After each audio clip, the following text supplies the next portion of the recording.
Bapak, ibu-ibu, kaum muslimin, jamaah salat maghrib yang dimuliakan Allah.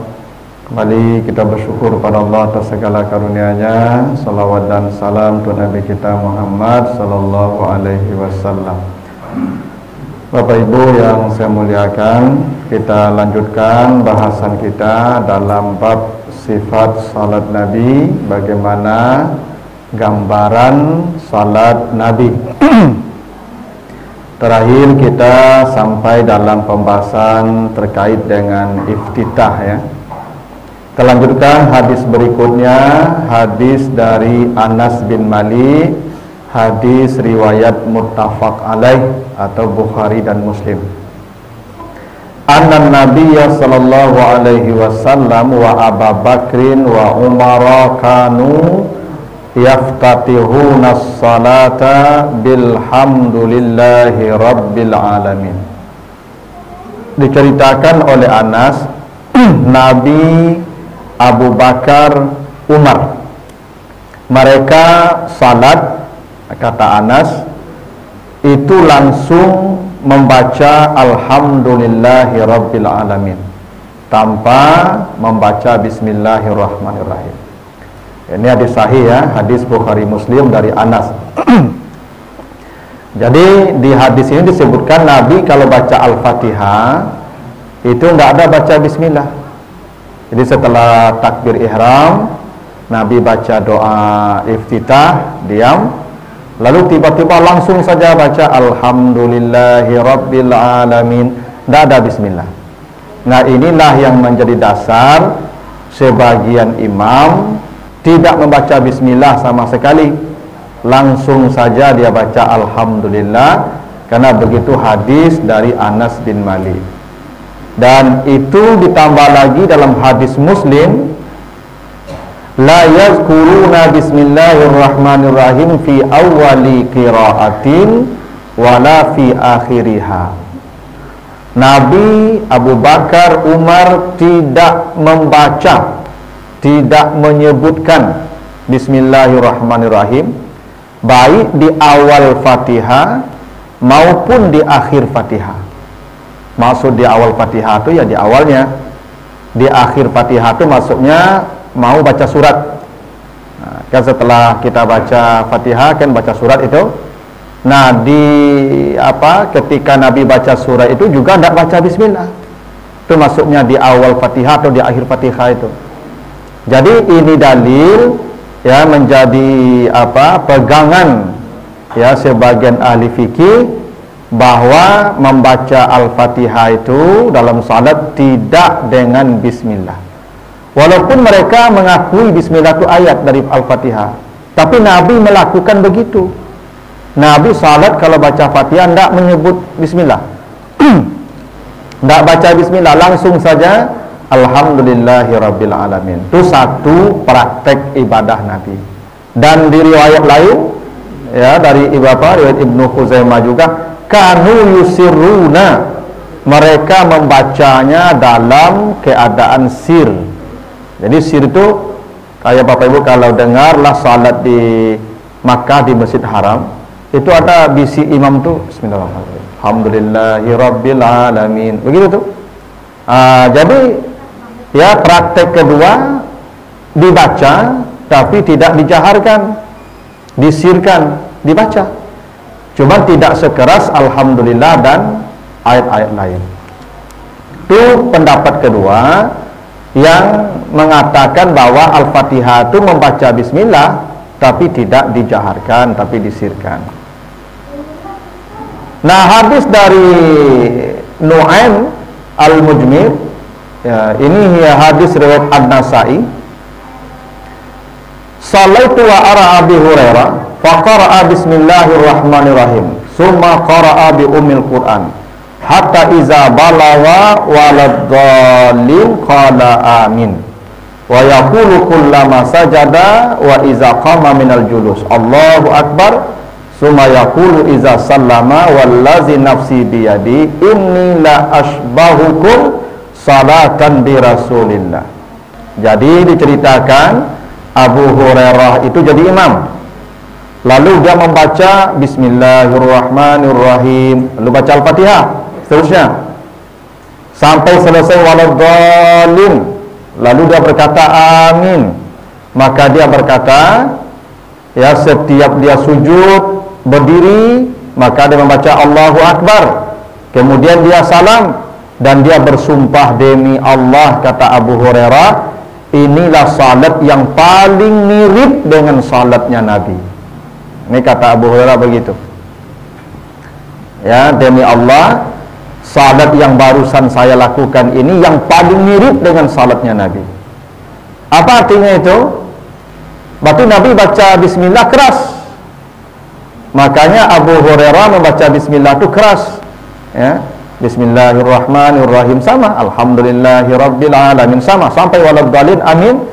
Lalu bila takbir, setiap gerakan takbir intikal itu, mau ruku takbir, mau sujud takbir, mau duduk takbir, berdiri takbir. Dan kata Abu Hurairah, demi Allah, inilah salat yang paling mirip dengan yang pernah dilakukan Nabi. Artinya pendapat ketiga, membaca bismillah dalam Al-Fatihah itu jahar.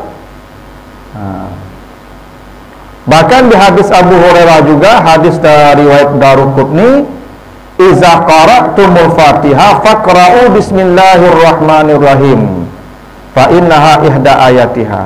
Bila kamu membaca Al-Fatihah, kata Nabi, bacalah bismillahirrahmanirrahim, karena dia satu ayat dari Al-Fatihah. Apa yang saya katakan dari hadis ini? Ada 3 praktek, ya, ibadah yang semuanya bersandarkan ke Nabi soal membaca bismillah dalam Al-Fatihah salat. Ada yang tidak membaca sama sekali, ya, begitu baca iftitah selesai langsung alhamdulillahirabbil alamin, dan itu hadis sahih, ya. Ada yang membacanya sir, tidak keras, dibaca cuma tidak kedengaran oleh yang banyak, tidak seperti alhamdulillah dan berikutnya. Itu juga hadis sahih, benar, semua sandarannya ke Nabi. Ada yang membaca keras.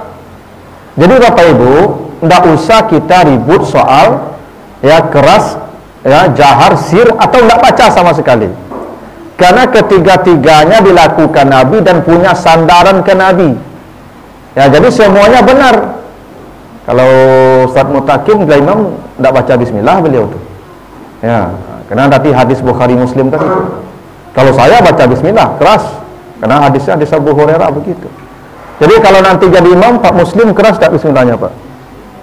Pak Muslim keras, ya, jahar, ya. Ya tidak apa-apa. Jadi jangan pilih-pilih juga imam itu. Tiga-tiganya benar. Yang tidak benar itu tidak baca Fatihah. Itu tidak benar itu. Karena Fatihah itu rukun. Tapi soal membaca bismillah, bagaimana cara membacanya, apakah dibaca atau tidak, apakah sir atau jahar, itu pilihan, semuanya sunnah. Karena yang disebut sunnah itu adalah ada sandarannya ke Nabi, ya. Selama ada sandarannya kepada Nabi, berarti dia sunnah, benar, silakan diikuti, gitu. Yang tidak boleh tiga-tiganya dicobakan. Rakaat pertama tidak baca, rakaat kedua baca, itu tidak boleh itu. Ya, kalau tidak baca, ya tidak baca aja dari awal, ya. Kalau baca sir, ya sir saja dari awal. Kalau baca keras, ya keras saja dari awal. Tapi membaca ayat memang tidak ada riwayat. Waktu membaca ayat itu baca bismillah memang tidak ada riwayatnya, ya. Jadi kalau Fatihah ada perbedaan, kalau ayat memang, ya, karena ayat kalau bismillah dalam ayat itu tidak bahagian dari Al-Fatihah, bagian ayat, tidak bagian dari surat.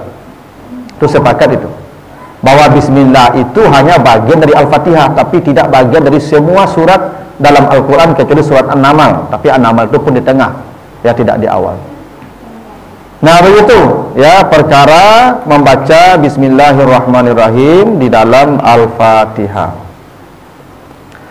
Lalu hadis dari Abu Hurairah juga, kana Rasulullah iza faragha min qiraati ummil Quran rafa'a sautahu wa qala amin. Nabi itu diceritakan bila selesai membaca Al-Fatihah, Nabi mengangkat suaranya, lalu Nabi berkata amin. Bawaslu dah tu sebab.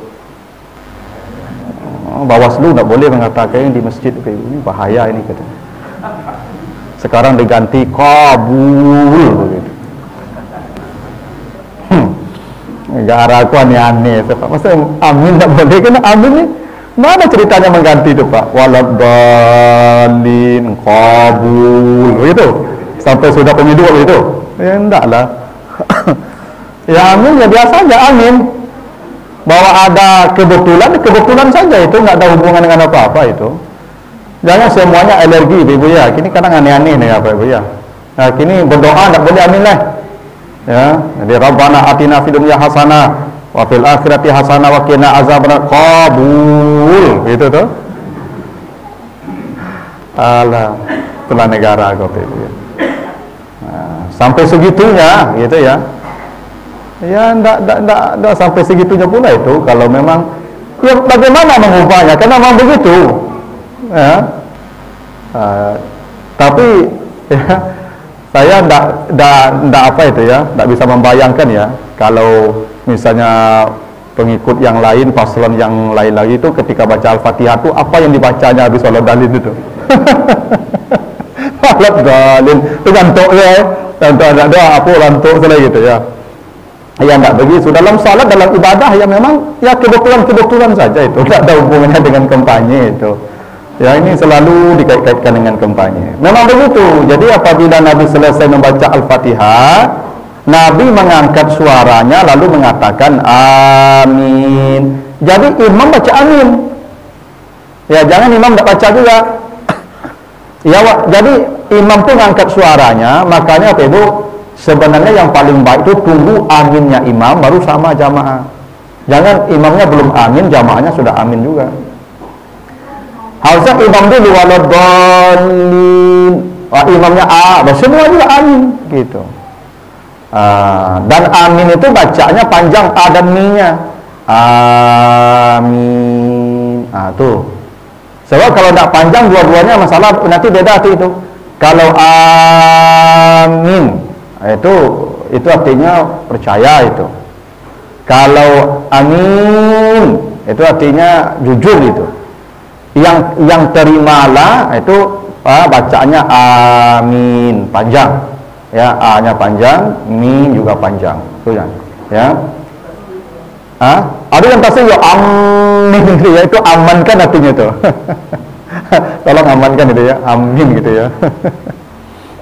Ya yang benar itu panjang a-nya, panjang mi-nya gitu. Itu cara baca yang benar. Makanya kalau berdoa pun begitu juga. Rabbana atina fid dunya hasanah wa fil akhirati hasanah wa qina azabannar, amin. Begitu. Kalau enggak mim. Itu ya Pak. Orang awak kan pencapek satu Pak. Jadi menkarek-karek aja Pak.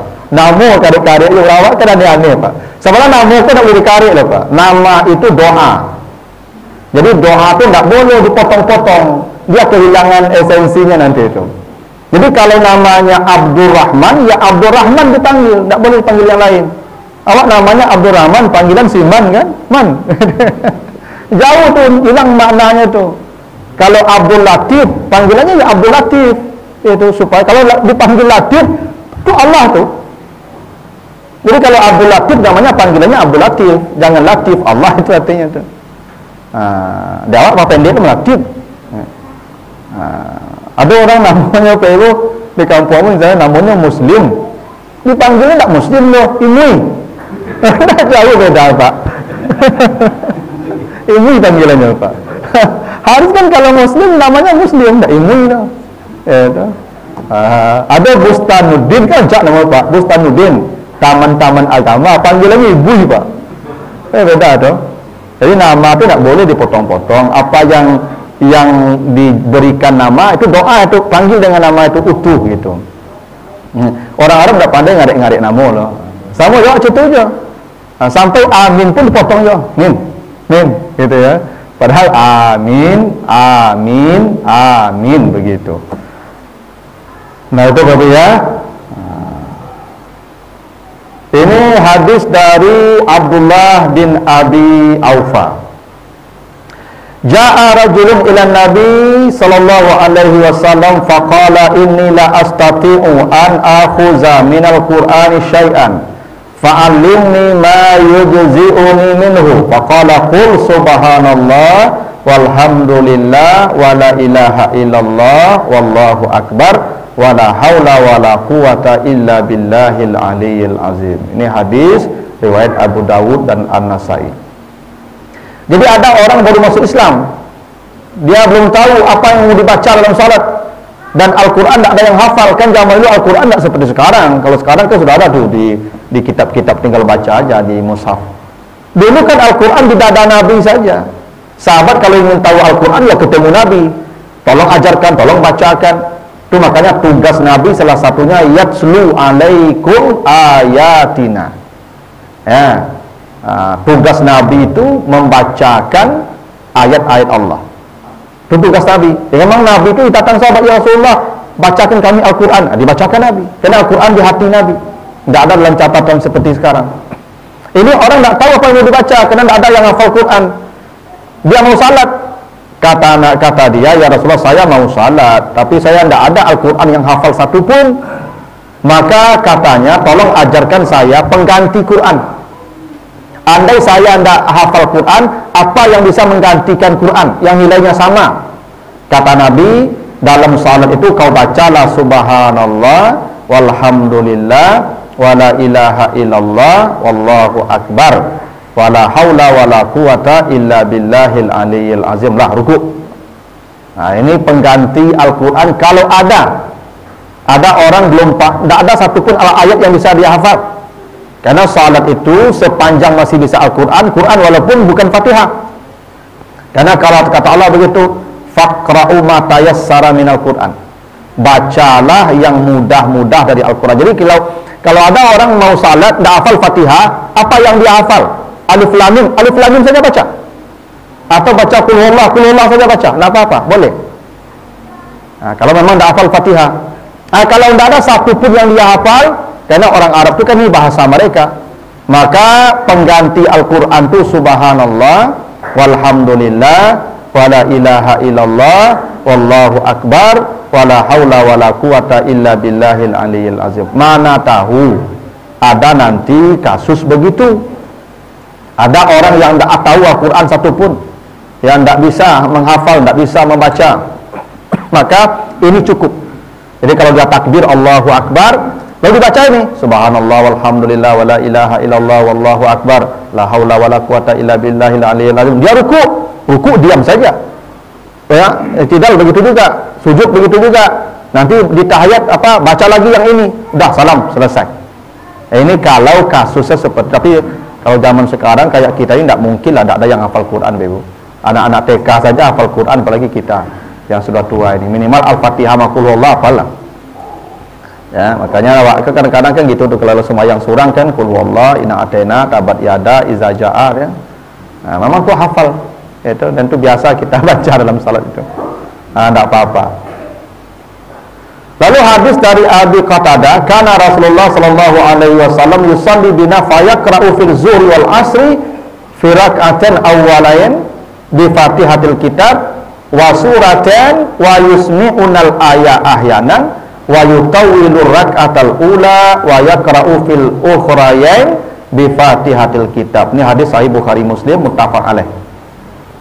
Diceritakan Rasulullah itu salat bersama kami, lalu beliau membaca dalam salat zuhur dan asar di 2 rakaat yang pertama Al-Fatihah dan 2 surat, dan beliau perdengarkan kepada kami ayat itu kadang-kadang, dan beliau panjangkan di rakaat yang 2 pertama dan membaca di 2 akhir dengan Fatihah Alkitab saja. Jadi satu ketentuannya dalam hadis ini, jadi salat zuhur dan salat asar itu boleh jahar. Boleh jahar. Buktinya Nabi jahar di sini. Makanya kata Abu Qatadah, wa yusmi'unal ayah, Nabi memperdengarkan kepada kami bacaan ayat. Jadi kalau nanti ketemu imam salat zuhur, Allahu Akbar, lalu dia baca Bismillahirrahmanirrahim, Alhamdulillahi Rabbil Alamin, Subhanallah, jangan pula Subhanallah. Jadi kalau imamnya jahar baca Fatihah dalam zuhur dan asar, dengar, berarti Bapak Ibu tidak baca Fatihah lagi, cukup bacaan imam tadi dengar. Artinya membaca sir dalam zuhur dan asar itu bukan kewajiban. Jangan Bapak Ibu kira pula kalau ada orang membaca jahar dalam zuhur dan asar di 2 rakaat pertama itu, lalu salatnya tidak sah, enggak. Jadi salat zuhur dan asar itu boleh sir, boleh jahar. Itu kenapa bahasanya tadi wa yusmi'unal ayah ahyanan, Nabi memperdengarkan bacaan ayat kepada kami di zuhur dan asar 2 rakaat pertama itu kadang-kadang. Ahyanan, tidak selalu. Cuman dari dulu kita biasa zuhur dan asar itu sir. Tapi kalau ada orang di 2 rakaat pertama zuhur dan asar itu membacanya jahar, itu jangan pun bilang pula itu ajaran sesat. Oh, kalau sasik lo ajaran kau lima lo raja kau, ya. Karena boleh menjaharkan Al-Fatihah dan surat di 2 rakaat pertama di salat zuhur dan asar. Dan Nabi melakukan itu. Cuman ditambahkan keterangan ahyanan. Ahyanan itu kadang-kadang, tidak selalu. Yang lebih sering tidak menjaharkan. Rakaat 1, 2, 3, 4 sir, tapi kadang-kadang Nabi menjaharkan. Makanya sahabat tahu apa yang dibaca Nabi, ya. Bagaimana Nabi baca di salat zuhur itu? 2 rakaat pertama membaca surat, di 2 rakaat kedua itu hanya Al-Fatihah saja. Nah, inilah yang menjadi dalil Bapak Ibu. Kalau kita salat zuhur dan asar atau rakaat yang 4 ya seperti Isya juga, maka rakaat ketiga dan keempat cukup baca Fatihah saja. Nah, kecuali kasusnya begini, Bapak Ibu terlambat lalu dapat rakaat ketiga, ya, berarti di Bapak Ibu rakaat pertama itu imam dan yang lain rakaat ketiga, maka Bapak Ibu baca ayat di rakaat itu, walaupun di yang lain rakaat ketiga, tapi di Bapak Ibu rakaat pertama itu tetap baca ayat. Rakaat keempat baca ayat lagi, karena bagi Bapak Ibu itu rakaat kedua baru. Yang di awal datang itu rakaat ketiga dan keempat ya tidak baca ayat lagi. Nah, jadi Bapak Ibu membaca ayat itu rakaat pertama dan kedua, hingga bagi yang masbuk sekalipun. Ya, bisa jadi Bapak Ibu masbuk dan dapatnya rakaat kedua misalnya, berarti rakaat kedua itu kan rakaat pertama bagi kita itu, maka baca ayat. Nanti rakaat ketiga bagi imam, bagi kita kedua, imam tidak baca ayat, kita baca ayat tuh. Begitu. Jadi membaca surat ya itu di rakaat pertama dan kedua. Apakah dia ya makmum yang full ataukah makmum yang masbuk sifatnya? Tetap rakaat 1 2 itu baca surat atau baca ayat. Begitu. Kecuali memang tidak bisa lagi. Ibu terlambat ya misalnya baru baca Fatihah, ya udah rukuk. Oh, udah tidak baca ayat lagi, tapi rakaat berikutnya baca ayat. Ya, di rakaat keduanya. Nah, peraturannya begitu. Tapi kalaupun ditinggalkan ayat itu tidak merusak salat.